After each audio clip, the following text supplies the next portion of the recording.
Welcome to the Nexus Unloaded podcast. This is Will Crozier. And I'm Mikki Westcombe. We are the founders of Nexus Performance. Joining us on this wild ride is our heavyweight coaching team, ready to unleash their expertise to solve any problems in your journey to getting strong and jacked. Through our real-world experience, we hope to break things down in a digestible, applicable, and entertaining way. So pump up the volume and let's get into this.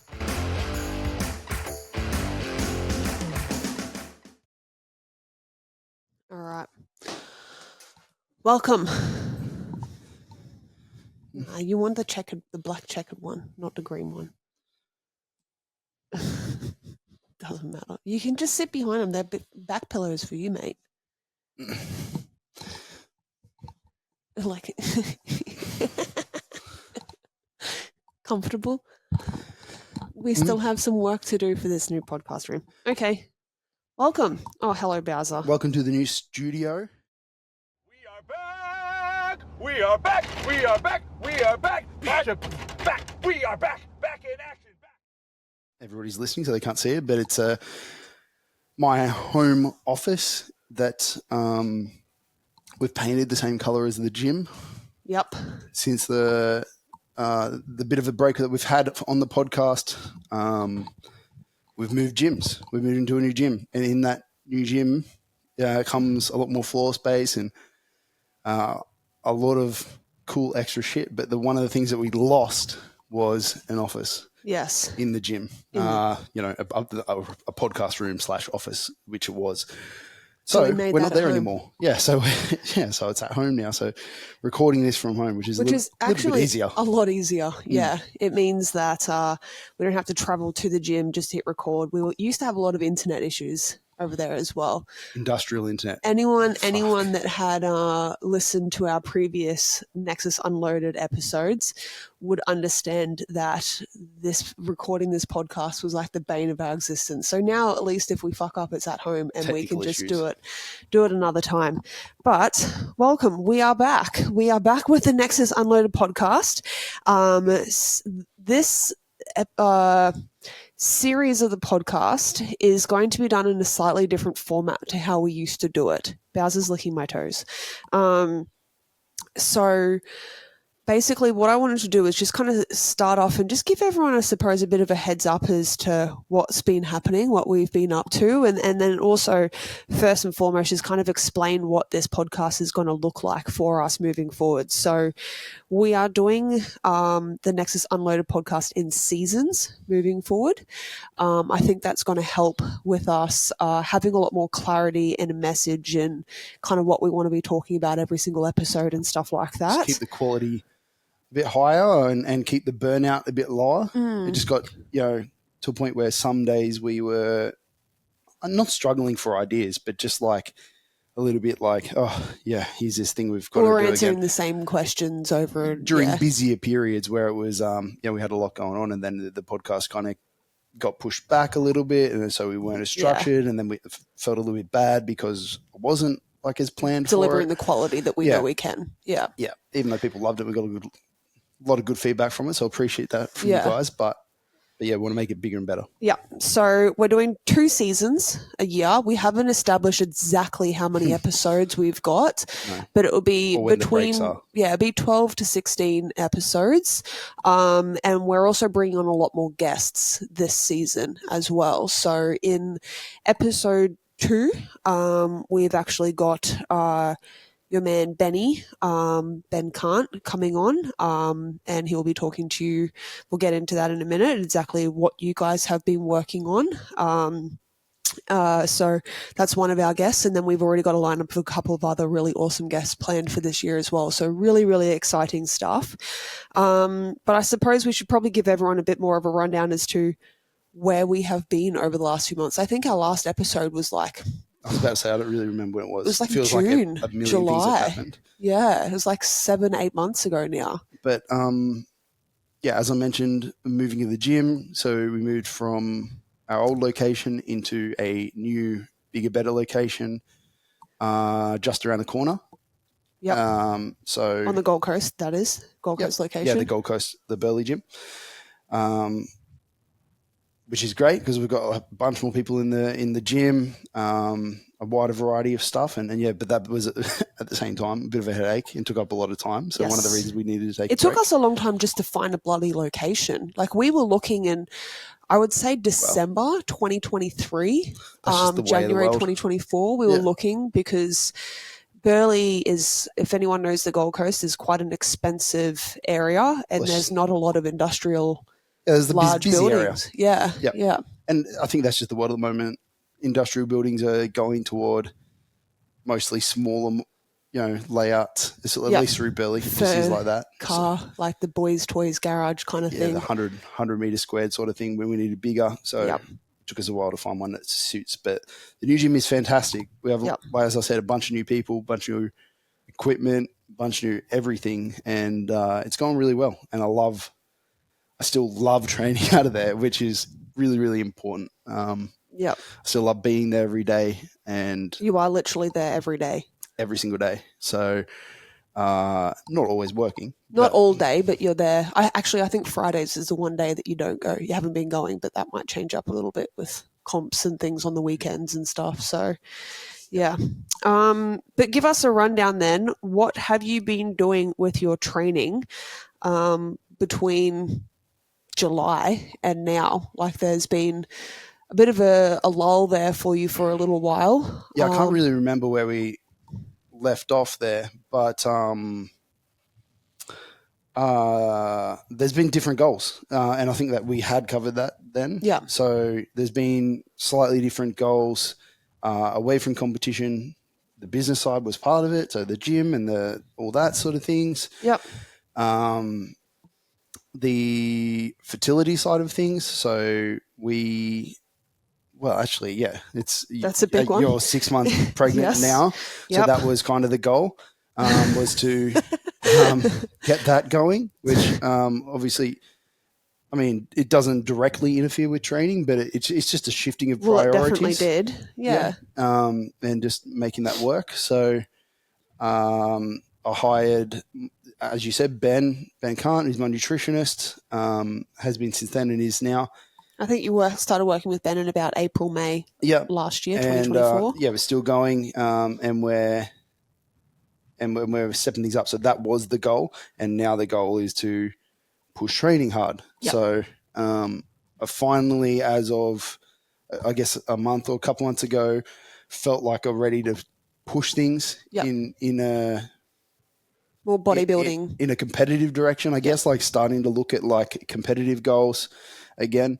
So less bodybuilding sort of stuff, which is what Ben was just giving you a bit of a bro bodybuilding program, and then it wasn't even about bodybuilding or like it was just about training, literally just having doing training. Yeah. I didn't want to I knew that if I was left to my own devices, I don't think I would ever not train at all, but like just really half-ass and not do a whole lot of things.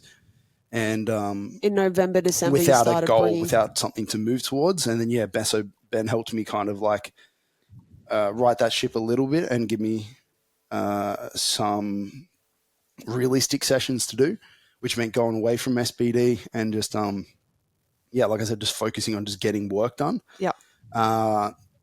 As of recent, I felt the ability to kind of do SBD again and push a little bit harder in that direction. So I've brought Jamie Smith back on board.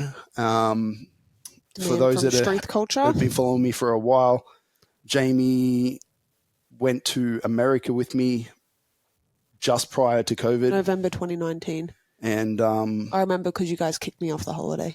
Yeah, we right before COVID. We did 6 weeks. We did 6 weeks over in America, and it wasn't initially, it wasn't a training trip at all. It was more of a learning trip, and we went and did a bunch of stuff over there. But for the 6 weeks, we decided, hey, this comp Record Breakers lines up with the final week that we're there, so let's give it a go, and we did, and actually went really well despite everything being against it going well, I think. But I spent those 6 weeks over there, and whilst I was over there, it just made sense for him to sort of take the reins on my training because we were in a different city every few days. We're in different, living situation, like a different bed, different room, different gym, different equipment. And so like we're really winging it for 6 weeks. And just having him be able to help you just be in there and go like bounce ideas, because there's no way I'm following a structured program.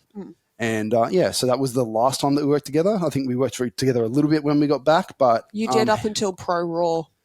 And then it got cancelled. Yeah, Pro Raw, whatever it would have been just 12. before COVID got cancelled. Less than a week out. Fantastic. Go watch the YouTube series if you want to.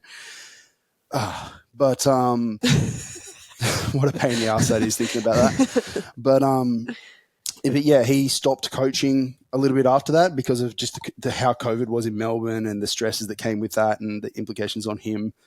And so we went away from each other for a little bit after that. But yeah, back together. Back together. I think he was the right person to do the coaching for this time, not because of any super specific skill that he has or whatever. But so he's a very skilled coach. Yeah, absolutely. But like it just, we really relate well to each other in terms of like he just knows me really well. He is a new father himself. He owns a gym. He's got business stresses. There's a lot going on there that we see eye to eye on pretty well and understand each other and what we need. So I'm I think a month or 6 weeks, whatever it is, into this very, very simple, basic new program, and things are looking good. Squats are feeling good despite, my knee giving me a lot of shit. It's just, they're responding quite well at the moment, so that's exciting. Deadlifts and bench are also on the way up. And hopefully, if everything goes to plan, well, actually, I just don't even know. It just when I say to plan, there is no plan. It's like I'm hoping. Yeah. You would like to compete this year? I'd love to compete at the end of the year. So it would just be too fast to try and jam it in before the baby comes. Like it would be, I'd need to prep and just get back to like big training loads. Now. Yeah. And the jump in training loads would be a risk as far as the injury factor is concerned, and just a lot. It's just like it would have to be like going from 0 to 100, or almost 0 to 100. And so like, screw that. We'll wait until later in the year. And then obviously don't really know what life looks like we have no idea what life looks like with a baby. We can guess. We can plan all we like, but who knows? So I would write off, June, July, August at least. Not to say I won't be training, but as far as like doing anything serious. And then, I'm thinking if there's something right at the end of the year, hopefully I'm in a good enough routine and a good enough structure and can keep things rolling forward. Yeah. Living the more flexible life that we do. Yeah. And and can jump back then. If not, early next year. Yeah. I'm not too phased. I just want to get back there. It would be nice this year whilst the momentum is going and everything like that, and we'll just see what happens. The biggest thing for me, and I've mentioned this a couple of times with you now, is obviously like we don't know what life is going to be like with a baby, and everyone has their own opinion on the matter and stuff like that. Our lifestyle is very different to a lot of other people's lifestyles even. So the priority for us is, obviously being present parents and enjoying life in that regard as a new family. But I also don't want either of us to lose ourselves in the process. So for me personally, like I know a lot of people kind of feel like they lose their identity. And it's like, I'm a mum now and that's all I am. And to me, I think there's a lot more layers to who I am as a person, as a business owner, as a mum or a new mum and all that sort of stuff. So I want to make sure that I can still show up and be present in different facets of my life and who I am, and training is a big part of your life and who you are, and I don't want you to not be able to show up in that regard either as a new dad and as a business owner and all that sort of stuff. So it's really important to me that we take our time through the process, but we also still kind of remain true to a few of the integral parts of our lives and ourselves before family kind of comes along. So, yeah. We'll see what happens. Yeah, exactly. So obviously you mentioned the fertility stuff with Ben. We're not going to go too far into that on today's episode because, as we discussed, Ben is coming in. So stay tuned for episode 2. That's going to be a really big one. I'm really looking forward to hearing back on that. I'm obviously not going to join in on it, but a few other things, as you've touched on there, we relocated the Nexus Gold Coast gym. We've been getting the house ready for babies. So we've relocated the office space, set up the nursery, new furnitures, all that sort of stuff, just to safeguard the house. Been doing a bit of training with Bowser so that he's not too much of a menace when this baby comes, and getting him a little bit calmer. He's literally plonked dead asleep underneath Will's desk at the moment. In the last few months of relocating the gym, falling pregnant, and dealing with a very uncomfortable first trimester sickness. We fostered puppies as well. So there was a lot of things that we kind of just did all at once. And so it's always been the way though. Exactly. And that is not slowing down in any regard. No, I've always said, jump in the deep end, learn to swim sort of mentality. Don't just dip your toe in, just dive bomb. And we're dive bombing in with some pretty big news for more growth and more expansion for Nexus. Just throwing another dive bomb in. We are very excited to announce that we are opening a third location. Third gym, yes, down in Melbourne. So for those Melbourneites down there, you'll be seeing Nexus Performance making an appearance. We're not going to name the specific suburb yet because we are still in the processes of finalising locations, but we've been told north-ish Melbourne is the best way to kind of describe it. So if you are in that region, stay tuned. We have some more very exciting news coming there, but we are obviously very excited to be bringing in our new business partner. We've been slowly collecting more equipment, purchasing new equipment, and making a whole lot of plans. And there's not a whole lot to say yet, to be honest. Yes. Like there isn't really much. Well, we can announce who we're going into partnership with. Yeah, but I can. Yeah, for sure. We can definitely promise that it's going to be the same. The same quality, if not bigger than the current locations. Yeah.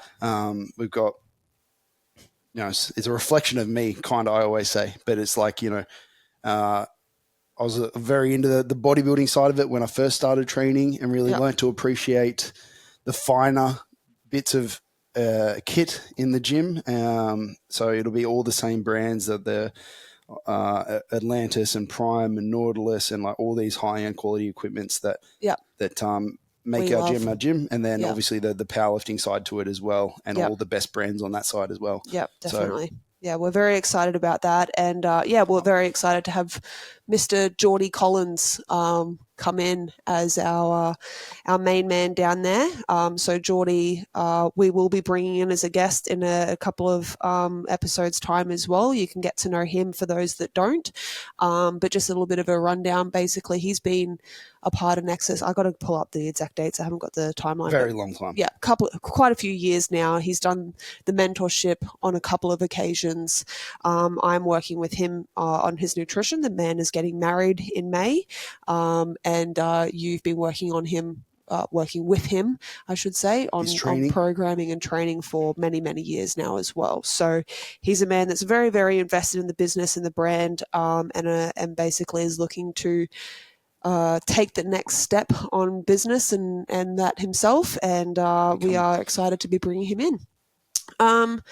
Cool. All right. So it feels like we need to say more on that, but there isn't more. Yeah, that's all. We're just going to drop that little bit of a bomb in there now, and then, like I said, there'll be more episodes coming with more information and stuff like that. So stay tuned. So let's get into some of the other stuff that we actually have on today's episode. So we're going to go through a case study sort of scenario. I'm gonna be probing Will with a few questions and stuff like that to help him. Yeah, kinda. Because a case study would be where I actually get their programs, all these people, and put them side by side and show the differences. But it's more of a discussion over two different people, and the decision-making processes and whatnot like that. So I don't know if case study is the right word as much, but yeah, for sure. So these are two clients with similar training goals, but slightly different programming approaches and needs that you've so let me give a quick breakdown of them. So when you say similar training goals, they're both powerlifters. They're both pretty good powerlifters as well. Very good. National level. Near the top of their weight classes, both of them, both female, both within a weight class 10 kilos of each other. So pretty similar on that front. Both been training a long time. Obviously, different histories, different lives, different fucking people in general, which is huge. Obviously. And they both started with you at the same time as well. Similar times, yeah. So like it's so similar-ish. For sure, as far as like just real base level sort of stats, I guess. A couple of things that are probably worth mentioning is that one of the individuals has gone down a weight class in the process of working with you as well, and then the other one has been growing in her weight class, so trying to maintain the weight class, but not much of a concern for me though, because they both did it smart. I guess like less of a concern for me as far as like just because I haven't had to consider it too much with the approach that they've taken. Whereas, it's not like one person's doing it at 10 weeks out. They're like, hey, I want to go down a weight class. Nobody's doing a rapid fat loss phase or changing shape as a human stupidly significantly that it impacts massive. Like it might impact like some how they move a little bit and a little bit of the things that they have to think about but it's like it's not stuff that I have to sit there and say. Like it's things that they just like adapt to with time given the right exposure. Yeah, definitely. So the first thing that we should probably kick this off with is how did you get started with doing up their first program? So obviously you probably, had a consult call with each of them and figured out a little bit about them. But what sort of questions do you ask? So we're going to paint this in a picture of like, a coach is bringing on a new client and stuff like that. And like, how do you kind of even get them started? Like, where do you go? So first of all, it's we do have like a questionnaire that I make people fill out, and it's the normal stuff, just about their training history. So like what level of workload they're used to doing, obviously where their numbers are at, injury histories, what life looks like for them. So, what kind of work do they do? Which in this case is quite big as far as the difference goes. Most of them, what they enjoy, what they don't enjoy, what's worked in the past, what hasn't worked in the past, like anything like that. And for a lot of people, they're like, I don't really know. And that's fine. And it's fine even if they're like, I think this worked, and then it turns out it doesn't work or whatever. But it's just or it might have worked at the time because they were so novice. At that point, they're a different spot. But like getting a general idea around because it really impacts where people start. Because when people start, usually we run it'll be a baseline program if we have time to. As like, okay, let's like run what I think is going to work, and then we're going to maybe do like an approach where it's if we've got time, more like static intensities and stuff like that, where we can kind of like work out where your lifts truly are and how you respond to things, and then from that over time, tinker with things and move it slowly into more close to what's going to work for them. And we're lucky in a sport like powerlifting, it's a pretty simple sport, which we've covered many times in the podcast in the past. But like, we've got squat, bench, deadlift. We're lifting to a 1RM. Like we know the goal, nothing changes. We're not playing another team, so that doesn't change. We have to study that or whatever. It's a sport where training is literally the competition. Very, very manageable in all aspects. And so a lot of the programs are going to look quite similar. And all of those things that I mentioned as far as injury history, what their life looks like, what they're used to and everything are just really a great kind of things to take and implement, and then just watch what happens basically. And I think the important thing to note here is that obviously you're able to have access to their programs and stuff like that as well. Like a lot of clients will come in and be like, this is what I've, like this is a program, this is the last month or something like that. Yeah, absolutely. I had somebody just start just the other day who was from a very different system, and although I can't see every week's training data and everything that he's done for the last year, it was kind of like, just give me a screenshot of roughly what a training week looks like. That way I've got roughly the amount of like volume that you're doing across the board, what kind of variations are doing, where your average intensity is at, like all of these little training decisions, which can kind of give me a picture around, as well as your response to it. Like you tell me what you think about that, and and use that as a template to at least, so I don't go, fuck what you've been doing in the past, we're just going to do it my way sort of approach, which is not. You're benching twice a week and now on 5 times a week. Yeah, I prefer to go like, this is what you've been doing. We're going to tinker this and this a little bit to my preferences and what you've maybe said and looking at your training videos. And we're going to just move some things around a little bit. And this is the program that we're going to run with. And like I said, it's just a baseline though. Yep. It's just at the start, just very much a baseline. And sometimes we nail it and sometimes people don't respond well and we need to make quite significant changes. Yeah. So they actually started on quite similar structures, I'll say, as in like similar volumes, similar training week layouts, and at this current point in time, granted that the training goals and timelines, the competition timelines are a little bit different between them, but they've definitely morphed into more different programs than what they were. They were different in a way, but now they're more different. Yeah. So one of the questions, a lot of this episode was really triggered from Jordan, our nutrition coach, who has a lot of like interested inquiries around how do you even start this sort of stuff. And so one of the questions that she has was like, how do you determine someone's strengths and weaknesses? Like, how do you look at something and kind of determine what you want to work on first? Because you might have your biases on what you want to work on first as well as what this client says. So one of the clients I know was having a little bit of issues with like squat depth and stuff like that as well. And so obviously that was probably a little bit more of a priority. In the case of these, where we have a pretty decent competition history, I guess, look at how those competitions went and what worked and what didn't, like I said. Or at least from their perspective. Yep. Looking at technique videos and looking at things that can be improved from a general technique perspective, which sometimes isn't super deep.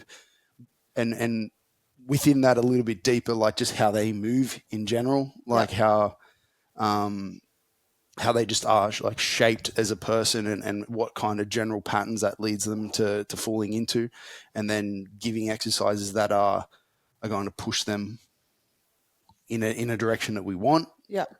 So like if somebody was built to squat, we might be fine with sticking to really specific ones and higher volumes and higher frequencies of squatting, and they might get away with that, not need much else. Somebody who was a really kind of extended kind of posture, couldn't brace super well because of that. Maybe they're a bit longer in general as a person.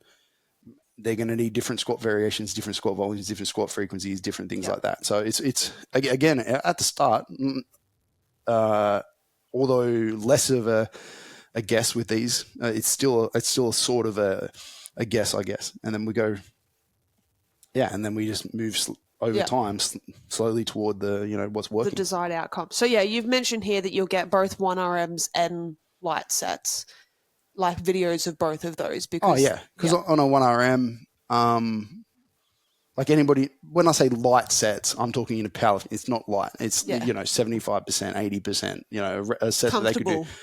For 4 or 5 reps or whatever.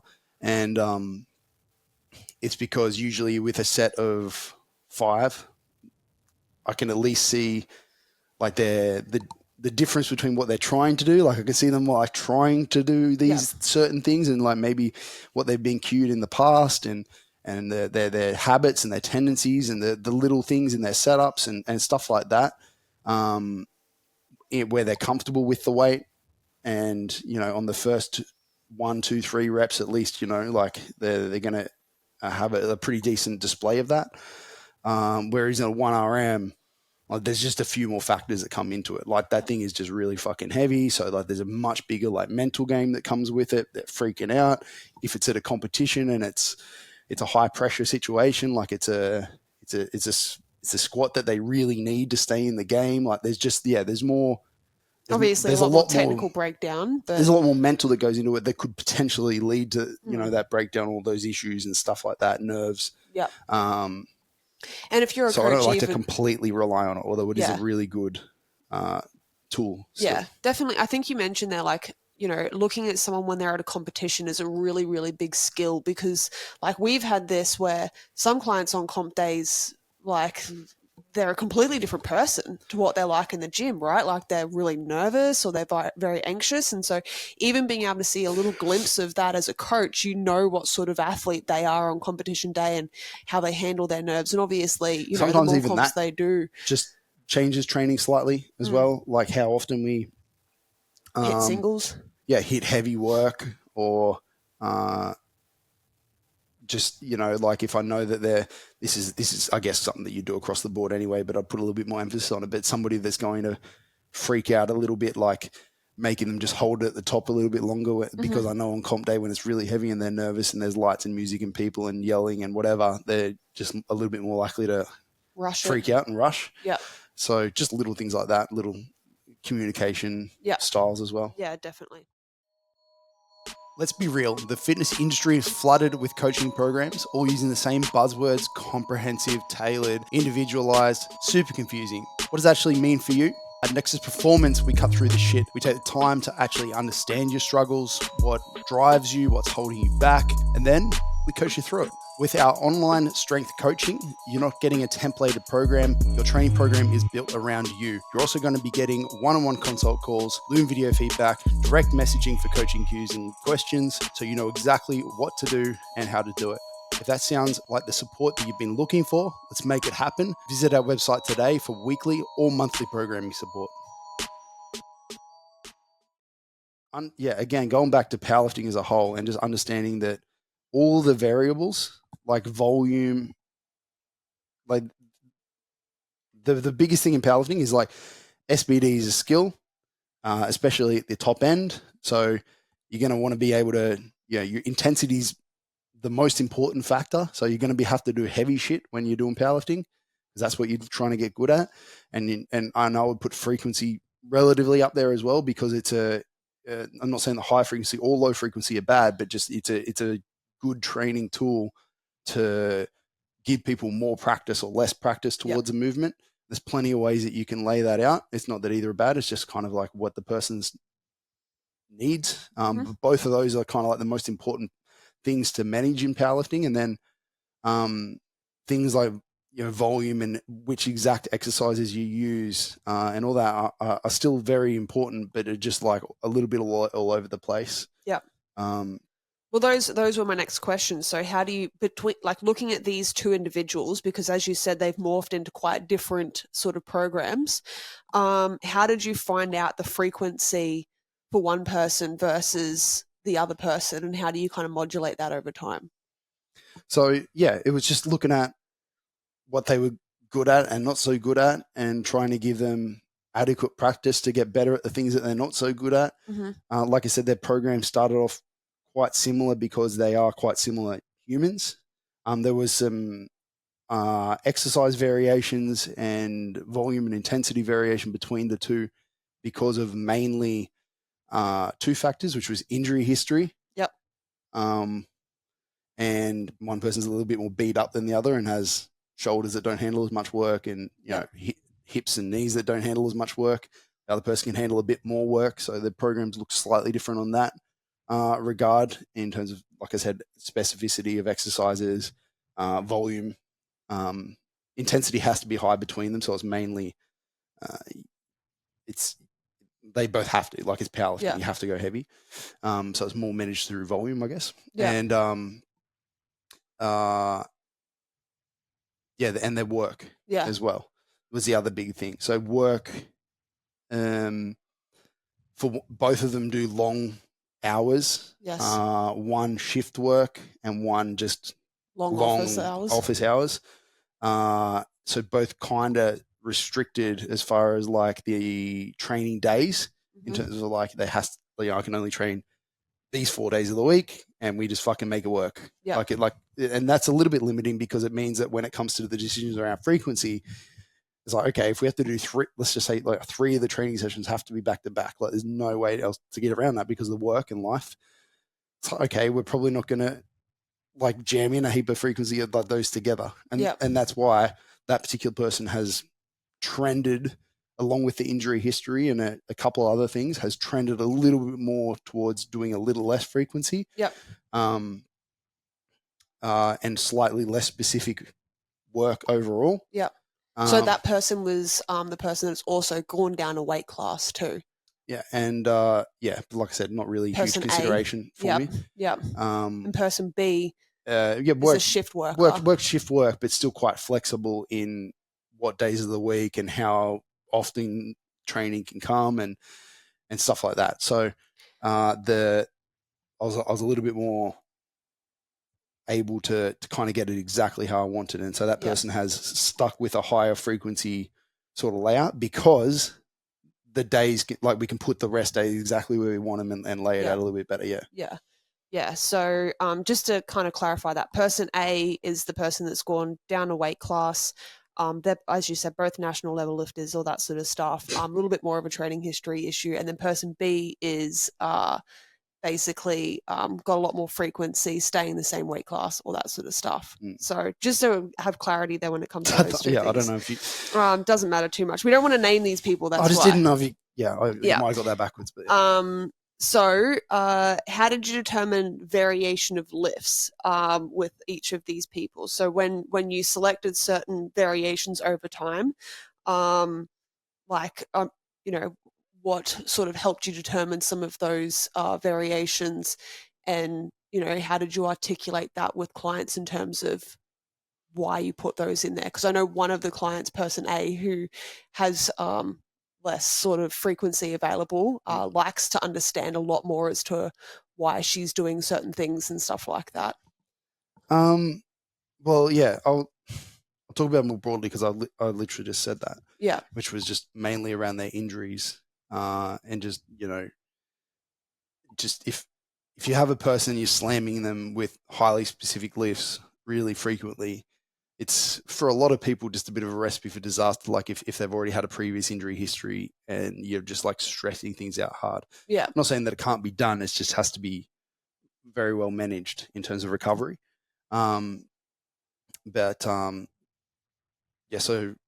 for one of them, we had to do a little less frequency on squats in particular, and just around is just beating up a bit too much. Yeah. So we just had to go away from it. Yeah. Whereas the other person has managed to stay fairly specific for a little bit higher volumes and a little bit higher frequencies, and that's treated her really well. Yeah. But it's just about following the bouncing ball for a lot. Yeah. It's like, okay, we do a block. Never wear like 1 week make the calls, because life happens and sometimes shit, bad days happen. But we use trends over a block, whatever, to go like, yeah, look, this secondary squat day just isn't working. Like, you seem to, by the time it's impacting your other squat day, or it's impacting your other lifts to a degree where it's just not working. And so we're just going to like change the layout slightly and just have it all on one day and move volume across or whatever. And and then try that and see how that works. Whereas, like I said, the higher frequency person is just kind of like it's just seemed to work. And so it's just about following the bouncing ball with that. Yeah. But as far as the variations go, it's more that. And then, just picking variations that beat up the first person less and second person. Obviously, we want to be as specific as what we can. Yeah. But like, it just doesn't allow for that sometimes. Yeah, there's a big confidence thing as well for that second person. Variations in general, I just like to give a a better answer here. It's hard to talk about people that don't exist. Yeah. But like, it's going to be like looking at their videos, seeing what like form breakdowns they have, picking variations that help with that, or like target that, or make that emphasize that as the failing point. Mm-hmm. Like if you lose position off the ground on a deadlift, then something like a pause deadlift might be a great one because it makes that portion a little bit harder and limits load to make that the hardest point.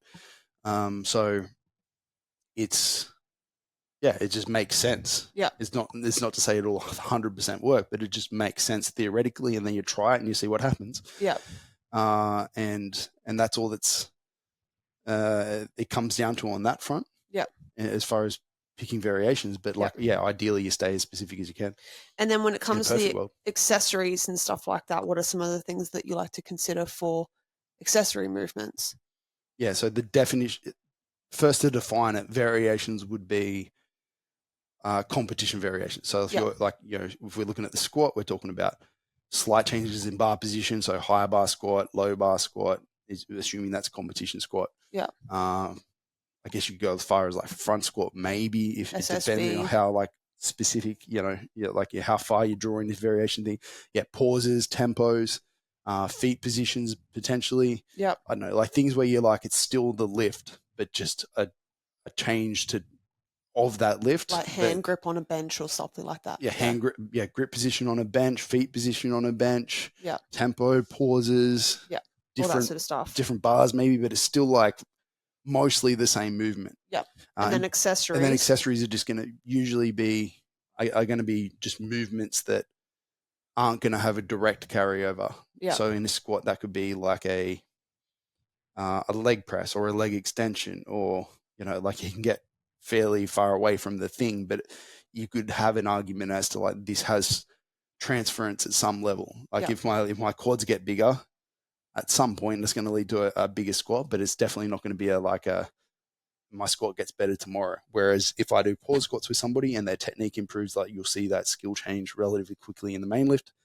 Getting bigger quads is like you're building the base to move towards it. Yeah, definitely. So that's where we define like an accessory lift in the powerlifting sense, because again, it's a pretty simple sport. It's a slow strength sport, and squat, bench, deadlift is the skill side of it. Base building for a powerlifter is mainly hypertrophy. So just getting more jacked. Yeah. Bigger muscles, because bigger muscles, better slow strength. Whereas in other sports, there would be more things to consider, like endurance factors and power stuff. And that was something you had to consider for one of these athletes that was doing a different sport. I think there was a baseball or something like that was thrown in there. Yeah, kind of. Yeah. Like not at a high, like I know you've coached like soccer players and stuff like that, and that was a different sort of thing for you to work around. Yeah, but it wasn't the goal. Well. It was a side quest sort of thing. Yeah, it was like a hobby sort of thing. But it still probably had some kind of influence on, the training, whether it's like bench work with shoulders being a bit dicky or anything like that. Okay. But yeah, accessories as far as choosing things. Across most people, they're fairly similar. Like some people will have like weaker muscle groups, maybe because of a past injury. Mm-hmm. Like if somebody has dicky knees, they're probably, well, not probably, but like they're typically going to have smaller quads because like they literally just are limited in the quad volume stuff that they can do. Like, leg extensions hurt my knees. Okay, we can't do that.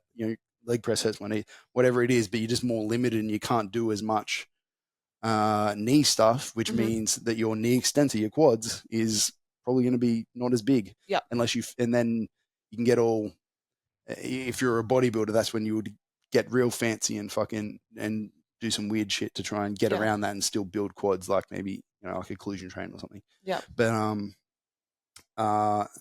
yeah, for a powerlifter, it's just about, for most of these people are pretty balanced. Mm-hmm. And so it'll be like, just picking accessories that just they enjoy, fill gaps, that their squat, bench and deadlift don't hit as well for that particular person, which can sometimes change a little bit depending on how they move.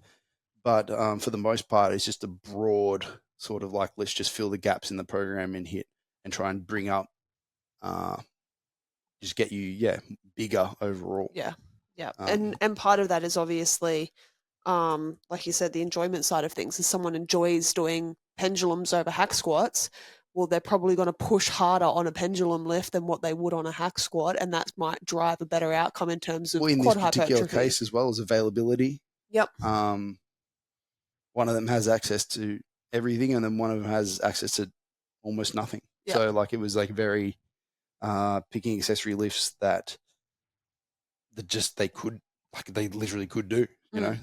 Yeah. Like a pendulum might be a great accessory, but it's only available to one of these two people. So like it's just not going to work. So that comes into the because if I put a hack squat in somebody's program and they just like literally just can't access it, people that understand training at a deep level will be fine with that, and they'll be like, hey, I don't have a hack squat, can I do, you know, this other machine or something? And it's like, oh yeah, cool. Or you know, we'll nut that out together. Whereas some people, I don't know, if they can't do the program exactly, they feel like a little bit of a failure. Yeah. And so I have to just be aware of what they have access to. Yeah. Yeah, definitely. And then the last note that you've got here as well is just driving them in different directions based on how they move as well. Like that's one of the things with accessories. Yeah. Yeah, that goes back to like what I said as far as like what the SBD is hitting for them. Not so much a consideration for these two so much. It was more the injury history. But in general, like if a person, like I said before, has a really like quaddy squat, I probably don't need to give them a huge amount of quad work because their squat stimulates that. Whereas a person that has a squat that doesn't hit their quads very well, or hingy, yeah, then we probably need to do extra quad work to make up for that and bring up that muscle group. So yeah, you could also say other things like just having variation in their training as well, like more movement, variability and stuff, right? So getting their shoulders moving in different ways that they don't normally sort of do, just for general health. Yeah, for sure. Joint health or whatever. Yeah. Joint health is a bit of a weird conversation because there isn't like an exercise that's going to make your shoulders healthy or not healthy. It's more about, like I said, like just training things and bringing some general balance to the system, I guess, if we want to call it that. Even though it's not going to be balanced because you're a powerlifter and you do three things primarily. But anyway, it's as much as we can so we don't just live it full one side of the spectrum. Yep. Cool. All right. So that's the program and designing all that sort of stuff. But a lot of what you've said here is kind of the human element of coaching, right? Like at the end of the day, you are treating a human. It's not just putting numbers and exercises onto a program and kind of hoping for the best.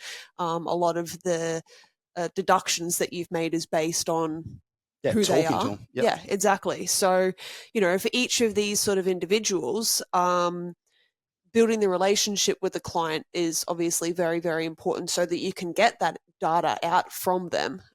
So I suppose we need to talk about like how this is done from a coach, because I think that's what separates certain coaches is their ability to build that relationship and build that trust and that connection and stuff like that. So what do you think are some important skills that certain coaches need to have to help build that relationship and trust with their clients to extract that sort of data? Many ways to go about this, but like, just having an open communication. I don't know. Like, is that what you mean? Yeah. So like we've got like just talking to the person and understanding that they are a person and it's not, and you know what, like different coaches get different results with different people for this reason. This is why like there isn't one best coach. You know, you have to find a person that you connect with. For me, like I think it's really important to have chats and as I said earlier with Jamie, like relate and understand situations a little bit. And that's one of the things you've said here is like understand. If I had a coach that was purely data driven and nothing else, like it just wouldn't work. Not that I don't think there's anybody out there that would be 100% data driven and that's it. But both sides are important. But to certain people, they're going to be leaning one way of that as far as what's more important. Yeah, definitely. But having conversations with them, understanding, asking questions about all these things that may seem to some people irrelevant to the outcome, but do impact it.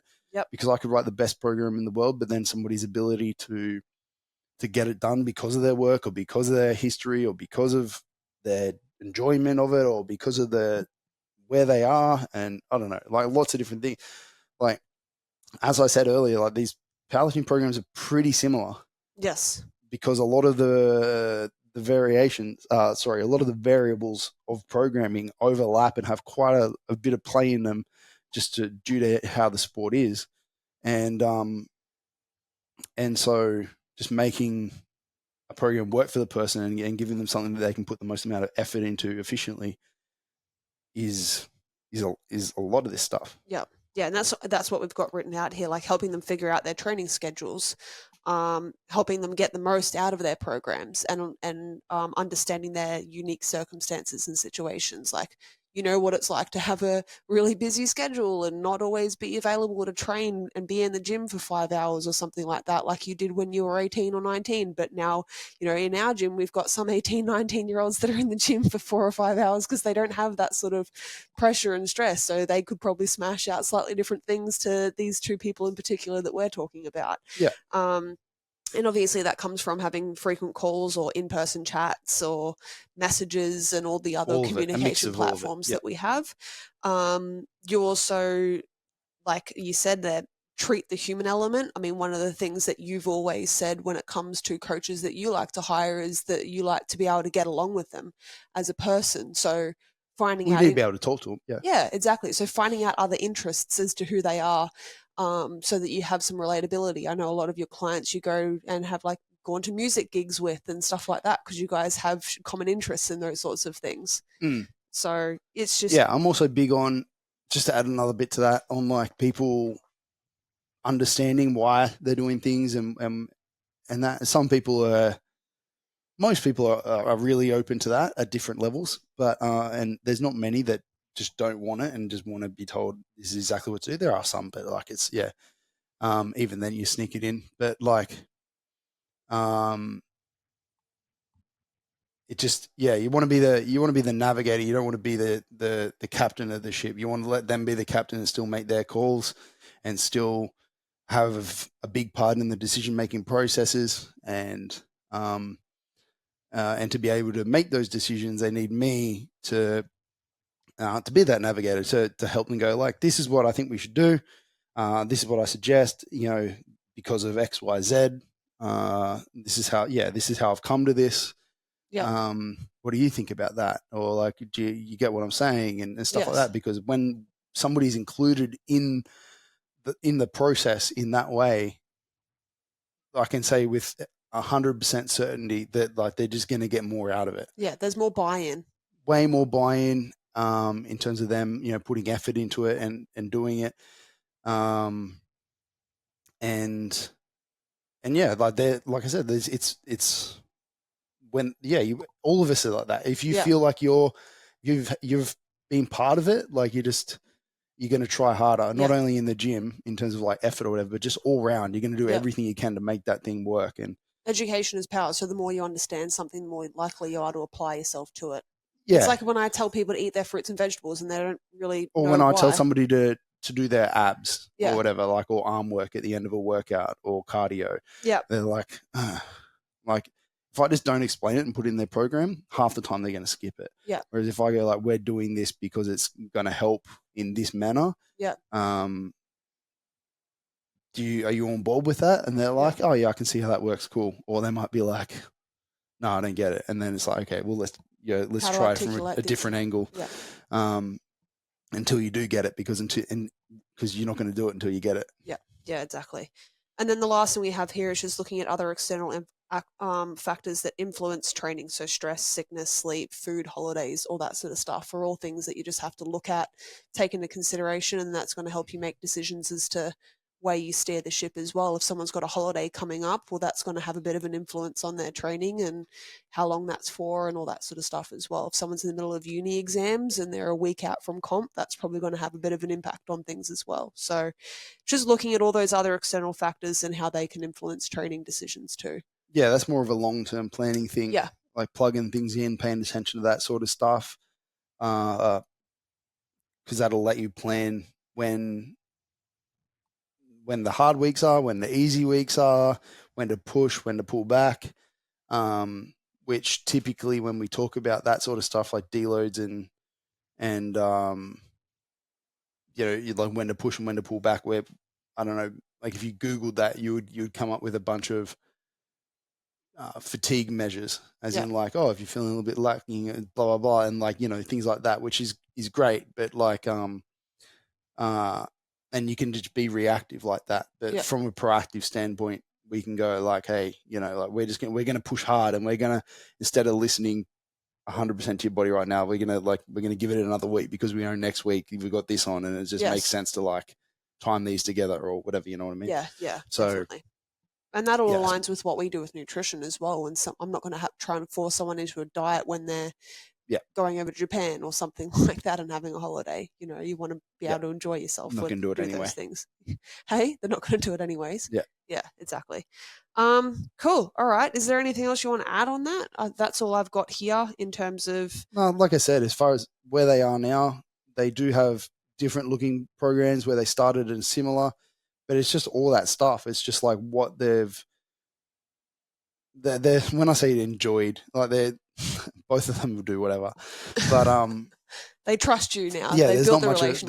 There's not much on that side of the conversation typically these days, but like it's more, things have worked and things have not worked, and they've led to them slowly over time. The program that, don't get me wrong, they both still got squat, bench, and deadlift, and they both got maybe some fairly similar like low level accessories and shit, just because we all have biases towards like stuff that we like as coaches and as trainees. But yeah, there's key things in their blocks or whatever that in their structures that just are different now because of those things. Yeah, definitely. Cool. All right. Well, if anyone out there is interested in some more programming support and help, obviously our coaches have got some availabilities. We've got Coach Jason up in Townsville at our gym in Townsville. We've got Coach Geordie, obviously from Melbourne, coming on board now. Mr. Coach Kiva here in the Gold Coast, if you want to see any of these people in person, or of course they offer online coaching and obviously yourself as well, do a bit of online programming. I don't know where your availability is at the moment, but I know you're always happy to have a chat with people and guide them in the right direction. Yep. Exactly. Brilliant. All right. Well, thank you very much for tuning in to episode 1 of the Nexus Unloaded podcast of this season.